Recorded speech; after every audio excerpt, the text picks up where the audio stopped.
The sun rises over a pixelated desert town, but instead of peaceful cowboys, blocky mobs sport pinstripe suits and Tommy guns made of redstone. Suddenly, the sheriff's badge is torn away by a creeper donning a cowboy hat, and the Wild West just turned into a full-blown mafia war zone. Overnight chaos has arrived in Minecraft. Welcome to Redstone Ridge, where tumbleweed is replaced by ticking redstone torches, and the townsfolk don't just draw pistols. They rig complex contraptions that go boom with a satisfying ka-chunk. The dusty streets echo, not with the clatter of spurs, but with the sharp click-clack of redstone-powered pistols gearing up to spit pixelated lead. Imagine a saloon where cowboys once swapped stories now. Suits shuffle stacks of emerald bricks, black market emeralds, naturally, while an ill-tempered Enderman accountant counts the takings with twitchy pixel-perfect fingers. At the heart of this madness stands Vinny the Vex villager, our unlikely anti-hero. Once a humble librarian, Vinny's sharp mind and sharper suit quickly elevated him into the chaos eye. His trademark accessory, a Tengalin hat perched askew atop a blocky head, and a humongous redstone cufflink that doubles as a secret detonator. Vinny wasn't born into this world of cacti and codified crime. He was dragged in by the sudden overnight transformation that turned cowpokes into crime lords. Picture the scene. A dust storm swirls around Redstone Ridge's main street, the air thick with pixelated grit and the faint scent of cooked pork chop from a nearby campfire. Suddenly, the shrill clatter of redstone claws on stone announces the arrival of a rival gang, the Cobble Cutters. Their leader, Big Steve, a hulking zombie who's still half-decayed but fully armed, marches down the street with a menacing grin, wielding a sawed-off blast furnace and a stash of illegal TNT. Nearby, a group of blocky horses, somehow wearing snug leather vests, stamp their hooves impatiently, their pixelated tails flicking nervously. It's a mad, wired world where every horse might be hiding a concealed weapon under its saddle. Our man Vinny eyes the approaching threat, adjusting his tie as the sharp desert sun glints off his redstone cufflink. "You're trespassing on my turf, Steve," he mutters with a smirk, voice calm as an iron golem in a village square.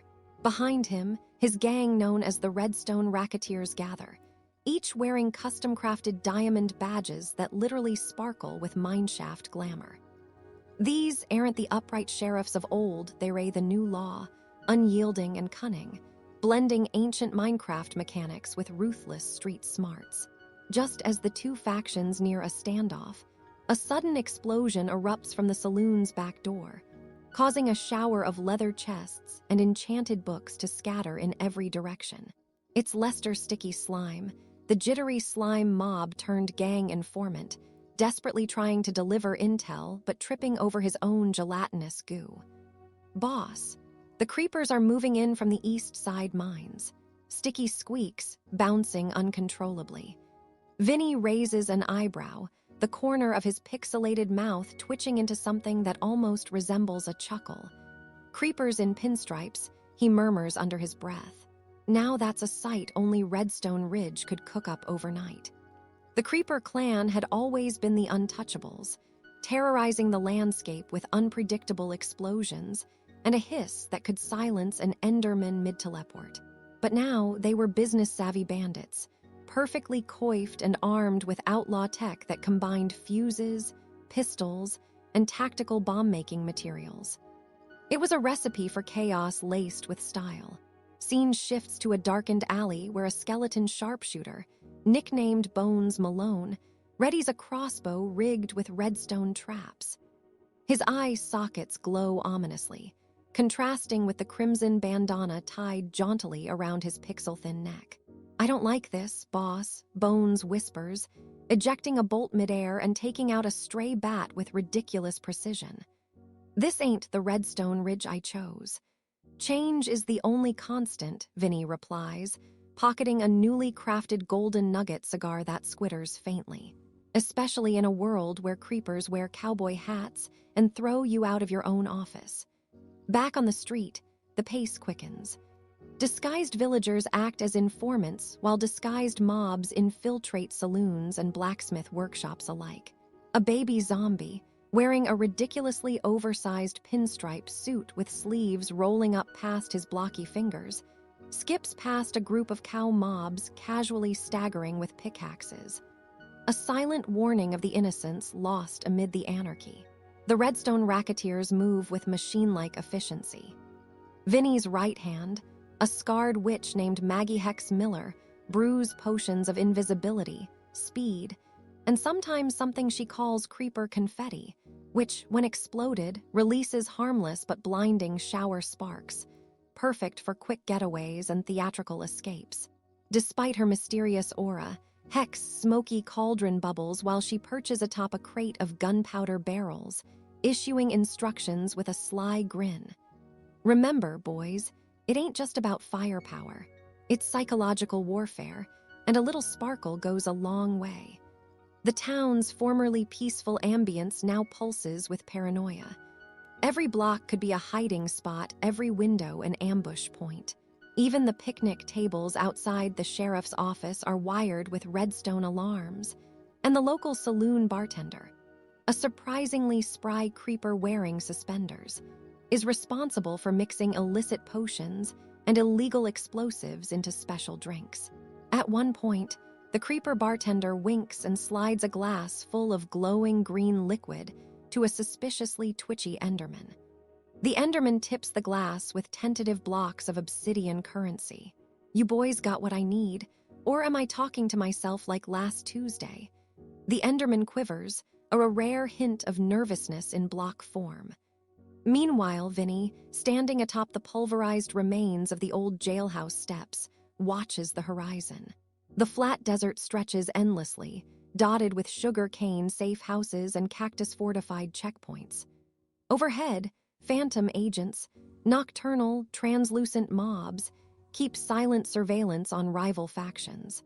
There's a new code emerging here, one stitched together with redstone wiring, loosely held alliances, and a whole lot of TNT. For Vinny, it's personal. This isn't just a turf war, it's a fight for the soul of Minecraft itself. The code of honor, the simple purity of mining and crafting, is crumbling under the weight of gunpowder and greed. But as the flickering street lamps ignite, powered by cleverly rigged redstone repeaters, Vinny's fingers twitch with a mixture of excitement and dread. What began as a quiet, blocky frontier town is now a sprawling battlefield, a giant chessboard where every creeper might be a general and every torch a landmine. The line between friend and foe blurs into pixels and paranoia. And in this chaotic symphony of cracked pistols and whispered threats, one truth becomes clear.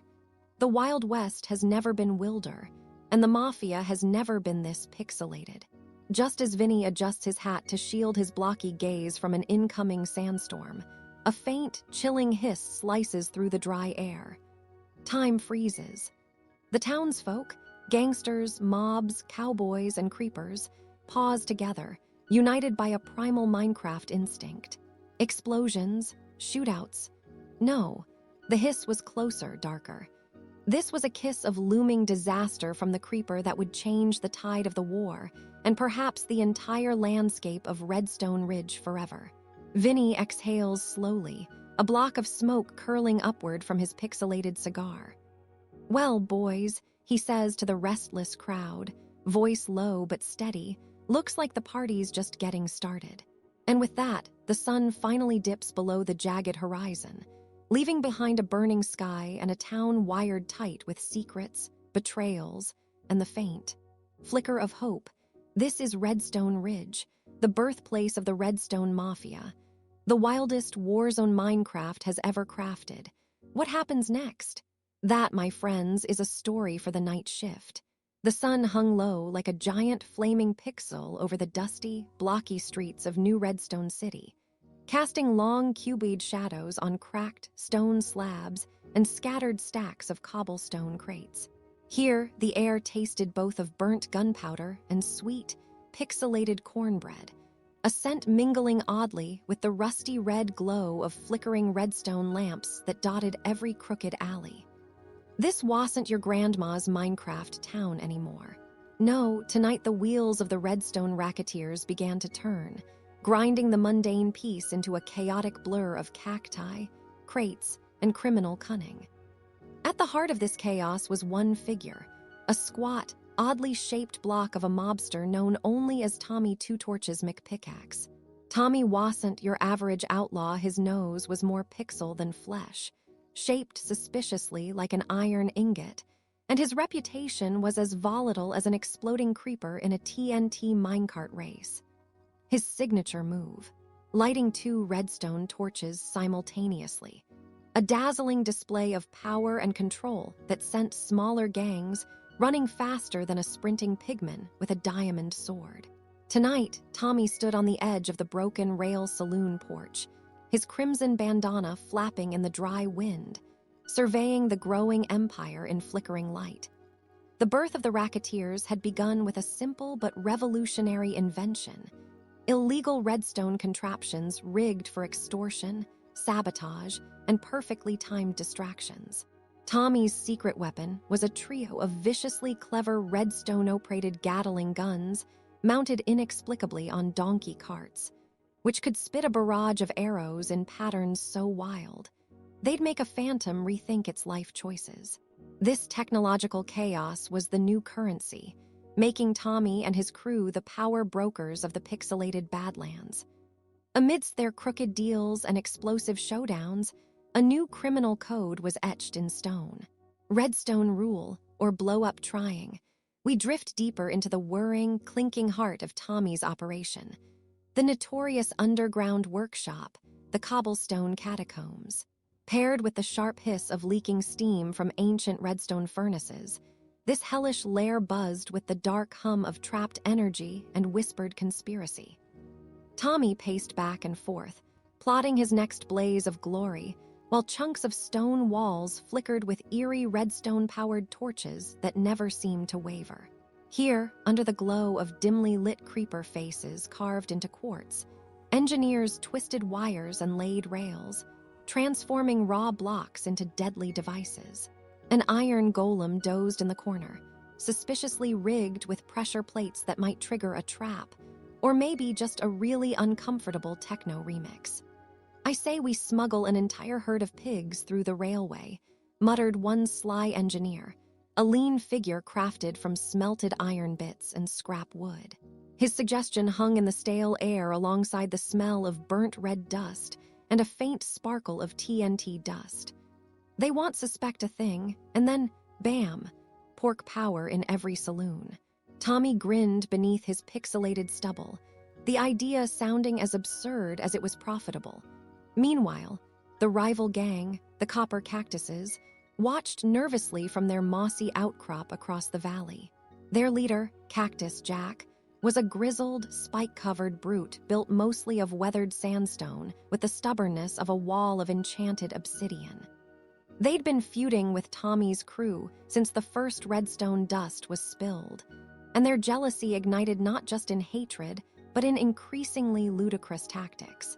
Last week, they'd tried using tamed ocelots as sneaky spy agents, but the cats had reportedly defected, seduced by promise of unlimited fish and nonsense. Back in New Redstone City, a strange phenomenon emerged among the townsfolk. The local blacksmith, once known simply as Gus, now sported a ridiculously oversized Stetson hat made entirely from slime blocks. His booming laugh echoed as he hammered new redstone revolvers, gadgets that looked more like blocky spaghetti than lethal weapons, but somehow fired sparks strong enough to dazzle and disorient opponents. These revolvers became the must-have item in every outlaw's arsenal, their wild, unpredictable flares illuminating the moonlit chaos like fireworks at an Ender Dragon party. Amid all the madness, Tommy had eyes set on a far bigger prize: control over the mysterious redstone mines beneath the city. These sprawling, glittering tunnels not only supplied the precious dust fueling his empire, but also hid secrets whispered by ancient villagers. Rumors of automated golems guarding untold treasure and redstone-powered automata capable of revolutionizing mafia warfare. Tonight, with a mischievous gleam, Tommy planned an audacious strike. A midnight raid under the starless sky, riding a convoy of minecarts wired with TNT and smoke bombs that hissed and sputtered ominously. The scene shifted rapidly to a tense standoff at the entrance to the mines. Silhouetted figures crouched behind crates of enchanted apples and barrels of suspicious-looking potions. A tense silence was broken only by the occasional click of a redstone torch being deliberately extinguished for dramatic effect. Tommy's gravelly voice snapped like a whip. "Remember, boys, we ain't just stealing dust. We're rewriting the rules of this blocky frontier." The crew exchanged nervous, pixelated glances, but nodded in unison, their eyes shimmering like obsidian under moonlight. As the first minecart rolled forward, the quiet exploded into a symphony of chaos. Redstone-powered cannons boomed, shooting out a thunderstorm of arrows, sparks, and the occasional surprise patch of peeved endermen teleporting in and out like ghostly sheriffs patrolling a haunted town. Tommy's infamous catchphrase, "Light 'em up, 2 torches style," rang out just before his twin torches flared brilliant red, igniting a cascade of redstone dust trails that triggered explosions more spectacular than any fireworks show the Nether could muster. But just as victory seemed certain, a sudden twist shattered the night's choreography. From the darkness, a group of enigmatic figures, cloaked in bedrock armor and carrying diamond-tipped lances festooned with glowing lanterns, burst onto the scene. The bedrock bounty hunters were a myth among block folk, untouchable vigilantes who claimed to keep balance between chaos and order. Their appearance was confounding. No one knew if they were friend, foe, or just very aggressive tourists lost on a mining trip gone wrong. Tommy halted mid-charge. The frame froze, a cinematic moment carved in pixelated tension. The bounty hunters surrounded the racketeers, their faces unreadable behind flickering visors that glowed with algorithms written in mysterious redstone scripts. After a brief, blocky silence punctuated by one hunter's awkward sneeze, "Achoo!" One stepped forward, declaring in a voice like a piston grinding on gravel, the dust must stay pure. The Warzone must not consume the vein. Nobody quite understood what this cryptic warning truly meant, but it was clear. The Redstone racketeers were now on notice, watched by forces that transcended the usual gunfights and block brawls. As the bedrock bounty hunters melted back into the shadows, Tommy clenched his fists, torches dimming uncharacteristically. His grin faded, replaced by a thought that trembled beneath his pixel skin. Maybe this Wild West wasn't just about blocks, bullets, and brawling anymore. It was about a deeper game, one coded in shadows, secrets, and the eerie hum of redstone logic far beyond mere pistols and pickaxes. Tomorrow, the mines would still glitter with danger and promise. Tonight, the racketeers had tasted both victory and warning, the uneasy mix that powered every great blocky drama. And as a distant wolf howled, oddly rhythmic like a corrupted Minecraft tune, the camera pulled back from Tommy's. Silhouette framed against the burning horizon, 2 torches casting long, unpredictable shadows over a city that was learning fast. In this pixelated Wild West, survival wasn't just about blazing guns or stolen dust.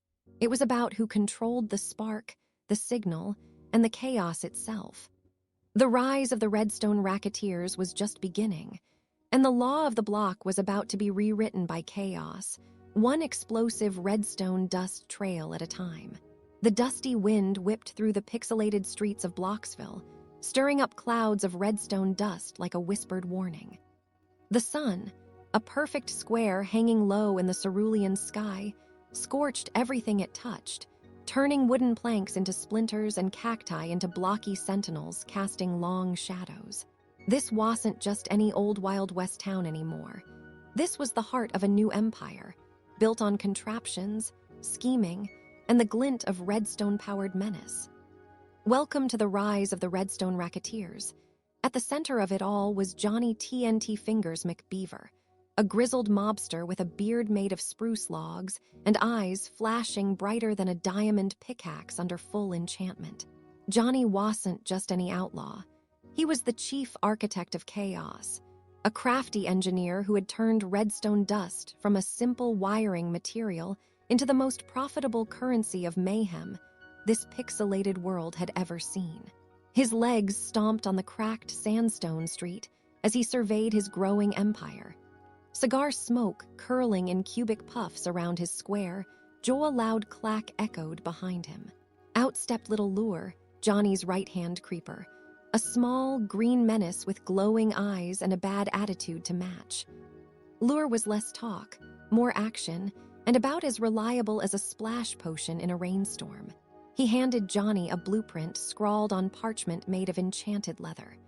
It revealed schematics of their newest device, the Redstone Rumbler, a cart fueled by a volatile brew of redstone and TNT, designed to blast rivals right off the rails. Johnny chuckled, a surprisingly warm sound for a man who just orchestrated a bank vault explosion with a flick of his wrist. "Boys," he said with a grin, "it's time to shake this dusty town harder than an Enderman in a flower patch cut to an alley dripping with neon redstone torches, the color bleeding a sinister gleam on the weathered bricks.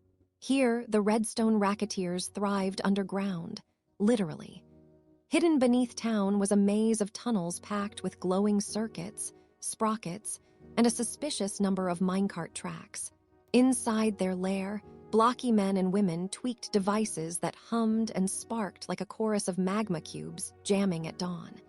At the helm was Miss Pixelbell, the brains behind their most notorious schemes, and a sharpshooter rumored to have never missed a redstone repeater target at 100 blocks. Her hat, an oversized pixelated Stetson, tilted jauntily as she calibrated a new gadget with the precision of a librarian handling a particularly explosive manuscript. She paused, wiped a square bead of sweat from her pixel face, and shot a smirk at Johnny, who was busy dictating the next round of extortion demands. "Remember," Johnny barked, "the more complicated our gadgets are, the less anyone suspects something's fishy. Who'd guess a flower pot can hide a TNT dispenser? Neighbors will think it's just gardening." Lure let out a hiss of laughter, his villainous cackle echoing off quartz walls. "They'll never see us common, except for the smoke cut to the front of the town's biggest saloon, the Redstone Rattler, where a wooden sign swayed violently, creaking like a haunted note. Inside, the usual crowd of skeleton sharpshooters, sheep gamblers, and a lone swaying zombie piano player created a cacophony of raucous mirth. But tonight, a new player was stepping into the spotlight. Big Joe the Hopper, a turtle mob with a reputation harnessed from his onyx shell adorned with glowing redstone circuits. Making him the town's most notorious enforcer, Big Joe planted himself behind the bar, his shell clanking against the counter. "Heard we got a rat sniffin' round the edges," he muttered. Time to remind Blocksville that nobody messes with the racketeers. Suddenly, a scatter of pixelated cards flew across the room. Little Lure appeared, causing a stir with his emerald green smirk. "Boss wants everyone sharp. Word is, that other gang, the Cobblestone Cartel, is moving in with some fancy new Gire tumbleweed rolled in, its texture eerily resembling a blasted-up redstone torch, briefly flickering before vanishing beneath the floorboards. A subtle reminder that in this town, even the smallest spark could ignite an inferno. Outside, vengeful wolves, actually wolf-like mobs posing as bounty hunters, howled in the dead, square night. Back in the lair, tension hung thick like the smell of burnt pork chops on the campfire. Johnny's plan demanded precision. The racketeers were about to deploy their latest masterpiece, the Dust Devil Disruptor, a device promising to scramble enemy redstone signals and throw their rival gangs into uncoordinated chaos. Miss Pixelbell tested the prototype, a whirlwind of spinning levers and pulsing redstone lamps housed inside a battered minecart.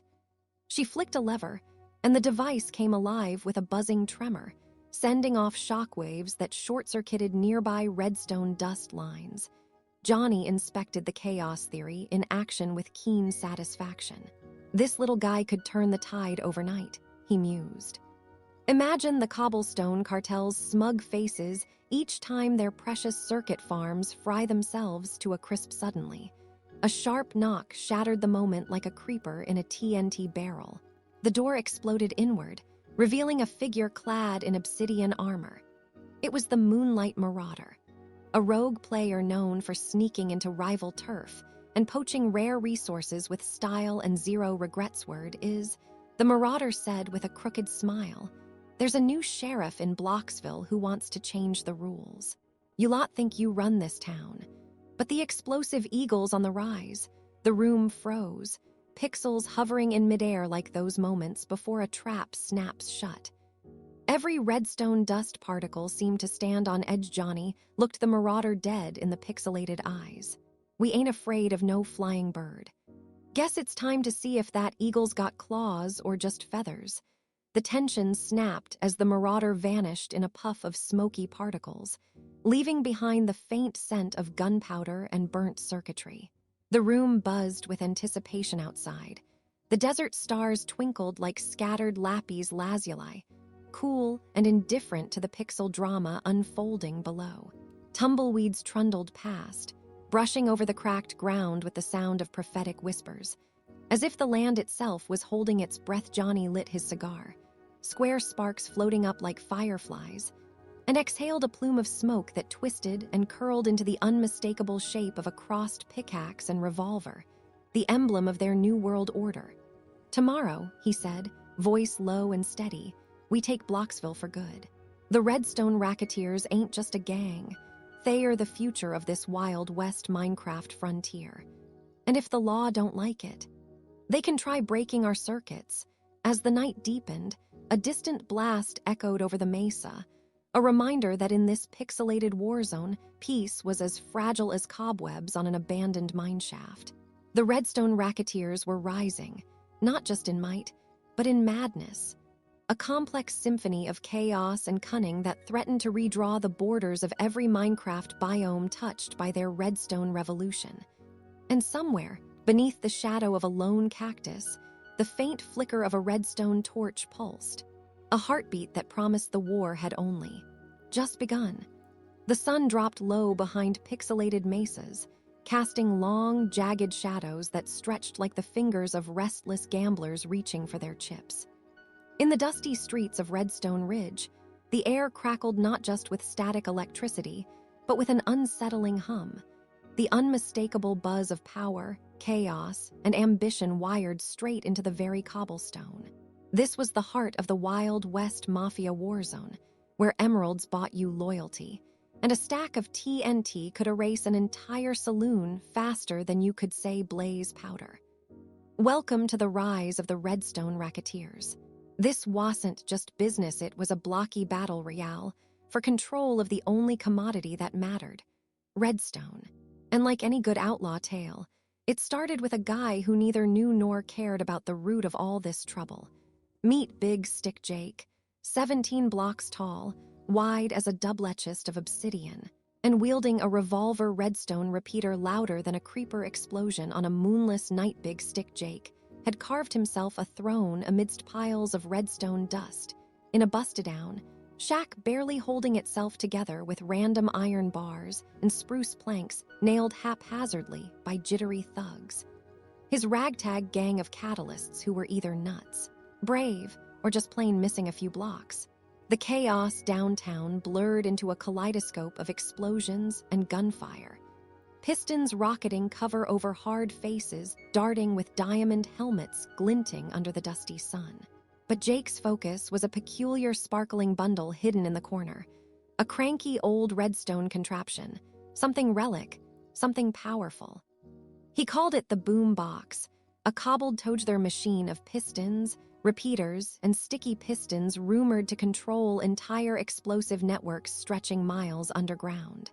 Needless to say, the boom box was the crown jewel, the flame to the wildfire, the ultimate power everyone from the gravel-voiced mayor to the crooked saloon owners secretly wanted. But the boom box had a personality problem. Every now and then, it fired off a stray pulse, setting off a chain reaction that blew up half the block. Only Jake could swear the thing was alive, or at least sentient enough to enjoy watching the ensuing carnage, with sparks flying and redstone torches flickering like sinister eyeballs glaring from the wreckage. When questioned about his choice to guard such a dangerous mechanism, Jake's trademark grin stretched wide. Better to blow him up when they commend try than wait for the law. Wise words in a lawless land where even the cacti watched you suspiciously. And for good reason. Meanwhile, far from Jake's violent sanctuary, the rival mafia factions got wind of the boom box's existence, spawning subterranean movements that rivaled the caves beneath the desert. The Cottonwood Cobblers, an oddball trio who swapped mobs like faulty merchandise and hailed from the Southpaw ice biomes, plotted to sneak through secret tunnels with their infamous TNT donkeys, animals strapped with explosives, their stubborn ire balanced perfectly against their explosive payload. One could almost hear their whispered plans crackling through redstone-powered comms, all intended to liberate the boom box, or at least smuggle some redstone dust to grease their slippery palms. But their masterstroke came with comedy. Their TNT donkeys had sticky pistons stuck in their saddles, essentially making every ride a walking bomb with questionable guidance as dusk fell. The Redstone Ridge saloon throbbed with the sound of clinking bottles and rough laughter as a haggard figure slid into the shadows. Cinder Sally, the card shark with a voice as smooth as burning netherrack and fingers quicker than a lightning strike, was notorious for running the underground information pipeline. Her tables collapsed under the weight of her many schemes, each poker game here a siren song for those losers who bet more diamonds than their skins could afford.